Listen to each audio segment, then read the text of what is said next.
എങ്ങനെയെങ്കിലും ആ ഓവർ ഒന്ന് എറിഞ്ഞു തീർക്കാമോ? ക്ഷമ നഷ്ടപ്പെട്ട ഒരു വേള ഓസ്ട്രേലിയൻ നായകൻ ബ്രെറ്റ് ലീ പോലും ഇങ്ങനെ പറഞ്ഞിട്ടുണ്ടാകും. ലോക ലെജൻഡ്സ് ക്രിക്കറ്റ് ചാമ്പ്യൻഷിപ്പിൽ ഓസ്ട്രേലിയ പാകിസ്ഥാൻ മത്സരത്തിലാണ് തുടരെ വൈഡുകളുമായി ഒരു വിചിത്ര ഓവർ പിറന്നത്. ഓസീസ് ഓൾറൗണ്ടർ ജോൺ ഹാസ്റ്റിംഗ് ആണ് ലെജൻഡ്സ് ക്രിക്കറ്റിൽ നാണക്കേടിന്റെ റെക്കോർഡ് സ്വന്തമാക്കിയത്. 8ാം ഓവർ എറിയാനായി ഓസീസ് ബോളർ എത്തുമ്പോൾ പാക് ടീമിന് ജയിക്കാൻ വേണ്ടത് 20 റൺസ് ആയിരുന്നു. എന്നാൽ ആ ഓവറിൽ ജോൺ ഹാസ്റ്റിംഗ്സ് എറിഞ്ഞത് 18 പന്തുകൾ. ഇതോടെ 5ാം ബോളിൽ തന്നെ പാകിസ്ഥാൻ വിജയ റൺ മറികടന്നു. 5 ലീഗൽ ഡെലിവറിക്ക് മുമ്പ് 12 വൈഡും ഒരു നോ ബോളുമാണ് 39കാരൻ എറിഞ്ഞത്. ഒരു ഓവറിൽ കൂടുതൽ പന്തെറിയുന്ന ബോളർ എന്ന മോശം റെക്കോർഡും ഇതോടെ താരത്തിന്റെ പേരിലായി.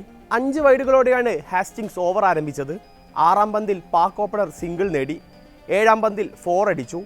എന്നാൽ പിന്നീടും തുടരെ വൈഡുകളുടെ ഘോഷയാത്ര. അവൻ എന്താണ് ചെയ്യുന്നതെന്ന് അവൻ മറന്നുപോയതായി തോന്നുന്നു. ഓവർ നീണ്ടതോടെ കമന്ററി ബോക്സിൽ നിന്നുമുള്ള പ്രതികരണം ഇങ്ങനെയായിരുന്നു.